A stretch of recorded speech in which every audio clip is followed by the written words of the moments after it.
Bonjour, bonsoir, Bandeko Balandi, ya émission Nabiso, Tribune des Nations, RDC, na chaîne Nabino La fin de l'ère a sonné télévision, Wabino Ndeko Prophète, Abraham Emmanuel Jospin Bomolo Bolongo, na Pesibino Mbote, na Mokona Lelo, Tozali le 5 janvier 2023.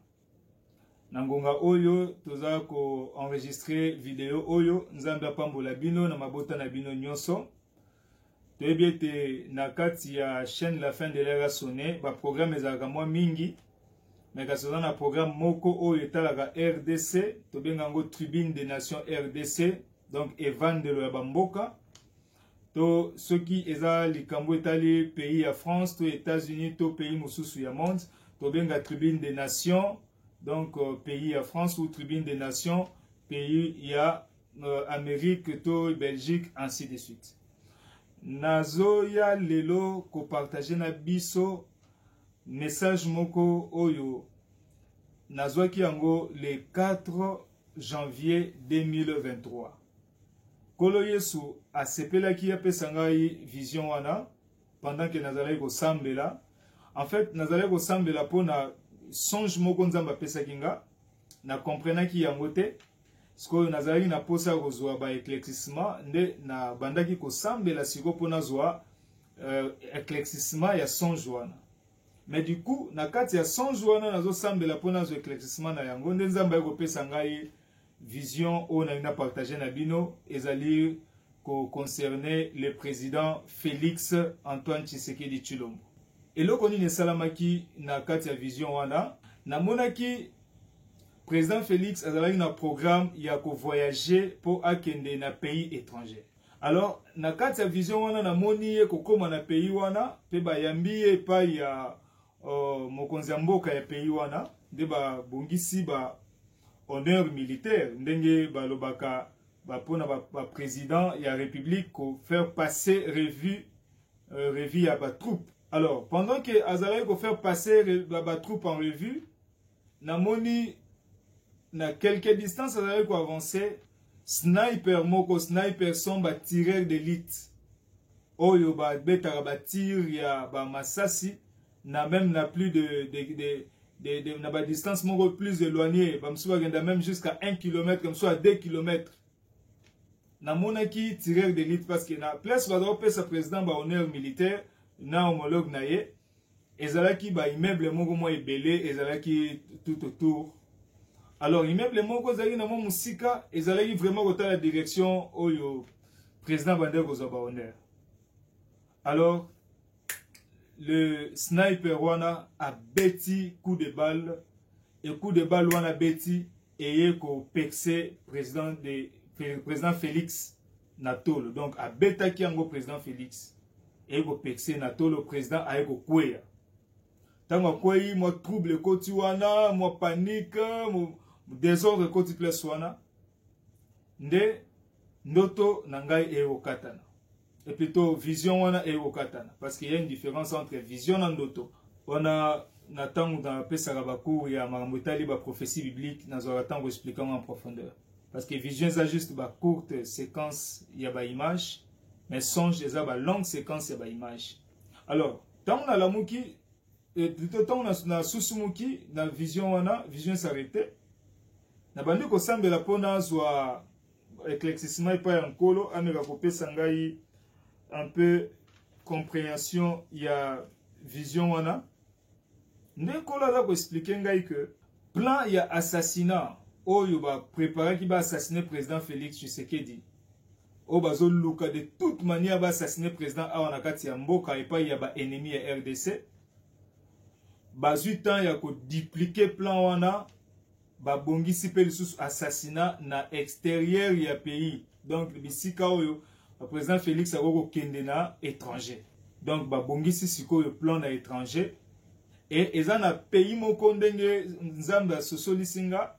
Pays wana bango ba ndimi na bango ba simba makila ya président ya RDC, c'est-à-dire a tombé na kati ya mboka na bango, c'est-à-dire ba assassiner na kati ya mboka na bango, soit dans activité moko boye politique to na visite moko boye au président Félix accueilli mais ba abattre. et que akufa na kati ya mboka na bango donc bandimi toutes les conséquences oyo ko surgir na assassinat ya un président d'un pays souverain comme la RDC na kati ya mabele na bango. Alors c'est ici oyo nazali vraiment ko interpeller président Nabiso Félix Antoine Tshisekedi Tshilombo. Président ces derniers temps Nzambe a multiplié ba message et pas na biso et pas na ngaka kate mais pas basala Nzambe pe mingi. Pas bana Nzambe pe mingi le Seigneur a lakisi ba makambo ebele o bangunya baza ko bongisa contre yo. Et puis Nzambe azo sanga na kati ya ndoto na kati ya vision wana tangu na bandi ko sambela azo pesa ngai compréhension. Azo sanga ba ennemi ya président Félix Tshisekedi bazali ba ennemi ya RDC. So dans Nzambe azo loba ke non ba ennemi na yo président Félix baza ba ennemi ya RDC, c'est-à-dire Nzambe aza ko déterminer azo tala motema ya bolingo pe souci oyo za nango pona mboka oyo. Alors yangwana alobi bangunya oyo ba yini yo baza bangunya ya mboka.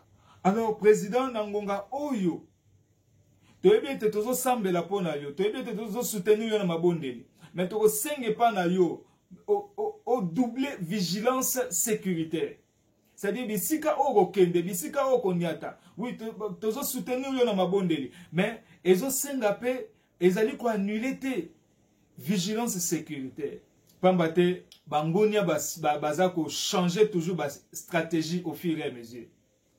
Pour ça na bango oyebi na message oyo na kende ko tikela yo na présidence oyo eza na kati ya memo oyo na utaki ko présenter bandeko na émission précédente.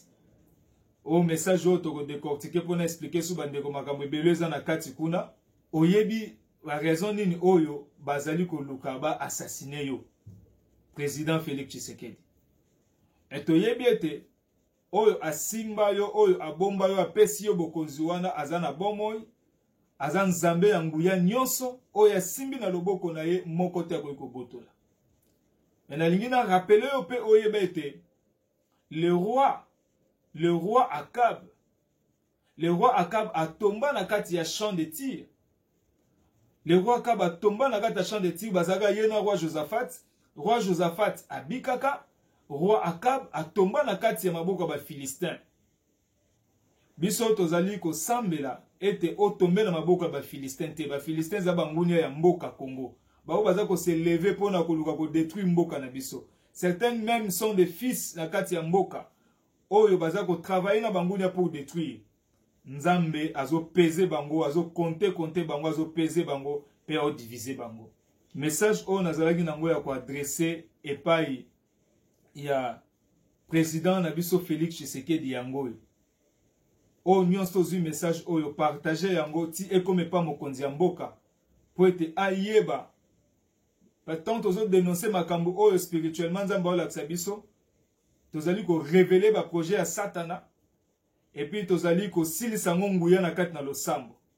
Parce que le fait c'est ko révéler zaka ko silisa nguya te, mais quand nous prions maintenant pour condamner la révélation, au condamner le contenu de cette révélation que Nzambe ba projet wana mongune simbate ba projet ya Satana contre vie ya président Félix est échoué pe yango pe ko échoué pambate la force est en Christ. C'est pourquoi il y a un chant qui dit je suis fort fort bien plus qu'un vainqueur par le sang de Jésus mon sauveur. Je suis fort fort bien plus qu'un vainqueur par le sang de Jésus, mon sauveur. Président Félix Antoine Tshisekedi Tshilombo, nazo dédié Nzembo wana. Le prophète Abraham azo dédié Nzembo oyo. Zoatan ya koyemba kayango. Même lorsque olamuki na butu, même ata na tongo lingo kende musala. Je suis fort, fort bien plus que vainqueur par le sang de Jésus-Christ, notre Seigneur et Sauveur. Tikanzambe apambola. Bandeko nyonso bozuli bakwa kolanda vidéo oyo pe na ebete boko partager ngo massivement pona ko lamusa peuple congolais, pona ko lamusa bana na Nzambe, bakoba na ko sambela pona mboka, bakoba na ko soutenir mokonzi mboka, parce que la parole de Dieu nous recommande de prier pour les autorités de notre pays. Alors on doit les faire et le faire vraiment avec amour. Parce que na ko pe ko tanga passage ngo po ezala te que non prophète apesa passage biblique mais atangeli biso ngote place ni nango Nzamba lobi tosambela pona mboka, tosambela pona bakonza mboka. Donc voilà, tozotanga, il y a 1 Timothée chapitre 2, verset na yango 1, tokititi na verset 4, totangi na kombo na Yesu. L'apôtre Paul dit ceci à Timothée. J'exhorte donc, avant toute chose, à faire des prières, des supplications, des requêtes, des actions de grâce pour tous les hommes, pour le roi et pour tous ceux qui sont élevés en dignité, afin que nous menions une vie paisible et tranquille en toute piété et honnêteté. Cela est bon et agréable devant notre Dieu, notre Sauveur, qui veut que tous les hommes, verset 4 dit, qui veut que tous les hommes soient sauvés et parviennent à la connaissance de la vérité. Donc vous voyez déjà dans verset Nayango 2, la parole de Dieu nous recommande de prier pour le roi, de prier pour tous les hommes, de prier même pour les dignitaires, les gens qui sont élevés en dignité. C'est une recommandation que le Seigneur avait donnée par la bouche de l'apôtre Paul. Alors, bien aimé, on a intérêt de prier pour le président Félix Tshisekedi. Il y a que soumettre na maboko nzambe, que nous prions pour lui, que nous le soutenions et que le Seigneur lui donne EPC makasi. Il y a que kambamboka oyo, et il y a que accomplir la mission au nzamba pesaki. Je vous avais promis qu'il y a une mission autosala prochainement. Nako pesabino ba détail sur ba mission oyo nzamba pesa président Félix. Nako tsango na présidence na pesa bino déjà. Ba obatala ke mission na biso e uti koleka, mission présidente na uti kolobela yango. Et à partir ya wana toko tala na bino test ya obanda ko cocher ba mission nini au président réussir, ba mission nini oyo a échoué na yango. Parce que nzamba pesa ke ba mission, il y a plus de 15 missions comme ça. Pour na mboka oyo. Alors, yo oyo zina no temps ya ko s'abonner te ndeko na biso. Merci au s'abonner pour na ko rater ba émission te oyo nzamba zo pesa biso to partager na bino. Et surtout, ko partager massivement vidéo oyo et ko bosana te, je vous rappelle encore que ba direct o to ko sala pona ba makambo tali ba mission ya président Félix na trône na RDC. Destinée prophétique ya RDC selon Magamunyo son na kota ikuna na niveau ya présidence na syllabiso na komaki wana ya à peu près 20 pages.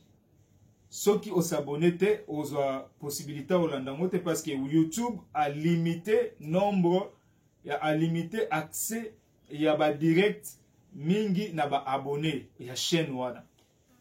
Alors, on a s'abonner déjà, peut partager massivement.